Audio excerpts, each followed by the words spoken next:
Hi there, my name is Anatoly. I work as a dealer in Video broker. In this video I will speak about some key crypto indicators which proved to be quite popular within the community, and also I would like to emphasize specifically on how easy it is to get access to unique data which is available only on crypto markets, which you will unlikely to find on traditional assets like equity, for example, and how you can use it to your advantage. Now let's dive right into it. One of the main advantages of crypto and blockchain in general is that a lot of information about transactions, and actually basically most of the information about transactions, is stored in a single database called ledger, and access to the database is basically free.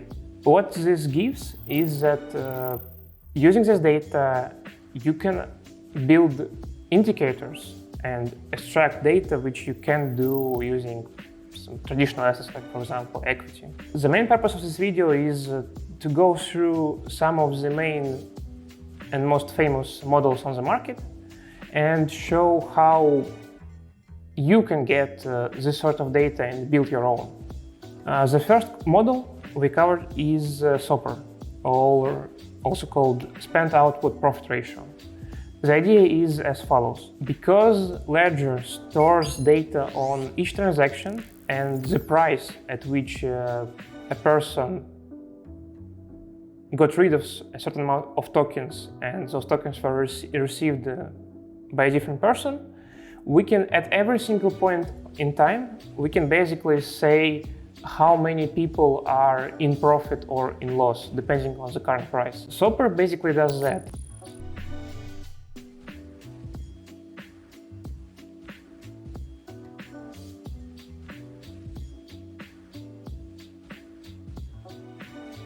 The main use of SOPR is to highlight the potential bottoms of the market, because at least historically, when the value of SOPR dropped below 0.8, for example, quite often it would indicate the beginning of the upward movement.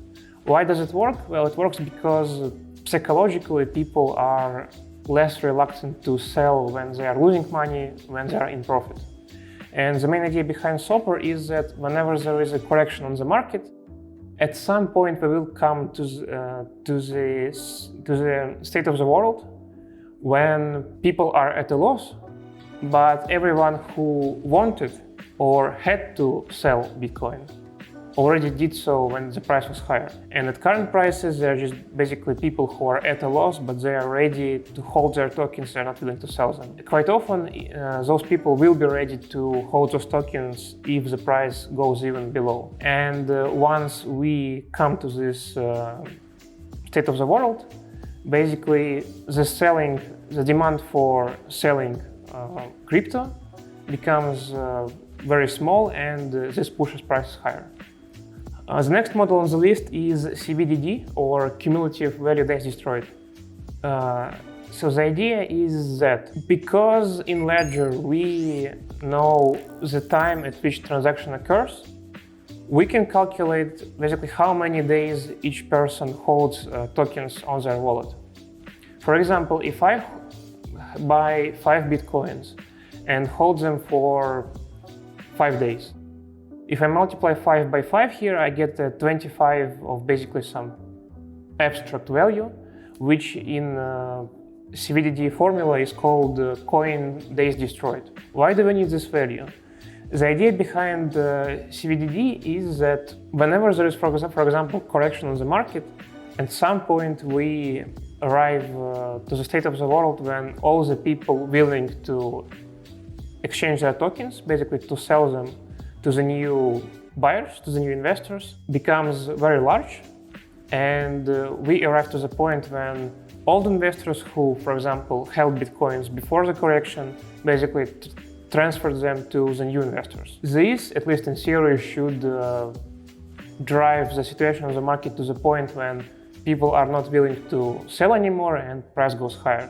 So to some extent, the idea here is similar to SOPR, but instead of tracking down the P&L of users in the network in general, we basically track how fast people transition people who held tokens for a long time transition them to the new investors, which potentially might be the driving factor for the price to start to go higher.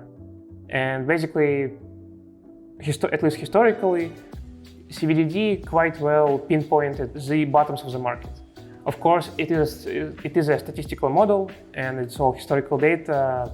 It might not work so well in the future. So talking about crypto indicators, it's probably impossible not to talk about stock-to-flow model, which is one of the most famous models on the market. Especially lately, there has been quite a lot of criticism sent towards this model, but I first will cover in short what this model is about and then talk about the criticism.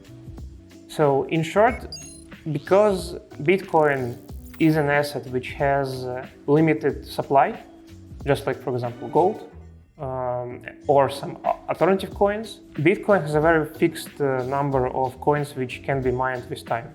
This sort of enlists Bitcoin into the category of assets who have scarcity. Basically, the assets where the very scarcity of this asset could drive this price. And this is basically the main idea behind stock-to-flow. Because asset is rare, it has value. How does this model work? Basically, the people took the ratio of stock, basically the total supply of Bitcoins, historical, so how much we have now, a week ago, days ago, months ago, etc. And divided it by the annual growth in supply. They used this ratio and built a statistical model based on it. Up to now, this model has been quite good in outlining the sort of the channel of prices at which Bitcoin could move at each point in time. This model is basically all about explaining why Bitcoin should grow with time due to its scarcity, due to its limited supply. At least statistically, it works very well.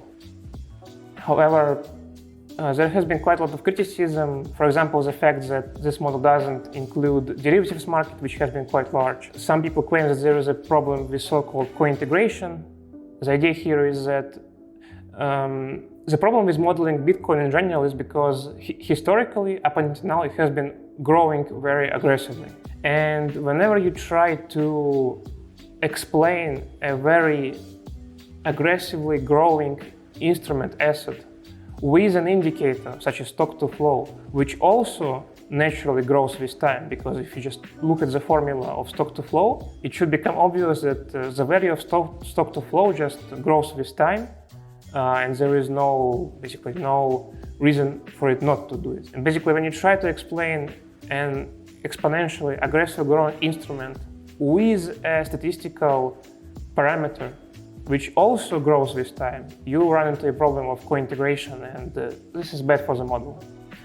However, regardless of all this criticism, the model has performed quite well, at least up until now, and many people monitor it and pay attention to it. Last but not least is when talking about crypto indicators, it's also very important to at least mention hash rate. Hash rate is not actually an indicator which you get from ledger, for example, just like stock-to-flow, but it is very important if you, for example, you're very new to crypto markets and you want to start monitoring sort of graphs. Hash rate is basically an indicator which shows the general health of blockchain, of the system. Hash rate basically measures how actively miners operate the system, create new blocks, process transactions. And the more active they do it, the better it is for the system, the safer it is, and the faster it is. How well does hash rate predict the price of Bitcoin? Not very well, at least in its raw state. Some people try to build indicators based on hash rate, but regardless of how bad or good the predictive power of hash rate is, it's definitely a very important fundamental indicator for this market, because it generally tells you how secure the network is at each point in time. In conclusion, I would like just to outline some key ideas I wanted to introduce with this video. The main key idea is that, as you can see, a lot of information in blockchain is very open for use. It's not some kind of secret data which you can't access without paying a lot of money or putting a lot of effort. Ledger is basically an open source. You can get this data, you can look at it, and you can build your own indicators, whether you want to use them for trading or just for research. This is probably the main message of this video. But just not to give some false expectations and just to give a word of warning, be very careful when you start to look at certain indicators, especially the ones which are trying to make you believe, explain why a certain asset should definitely grow with time.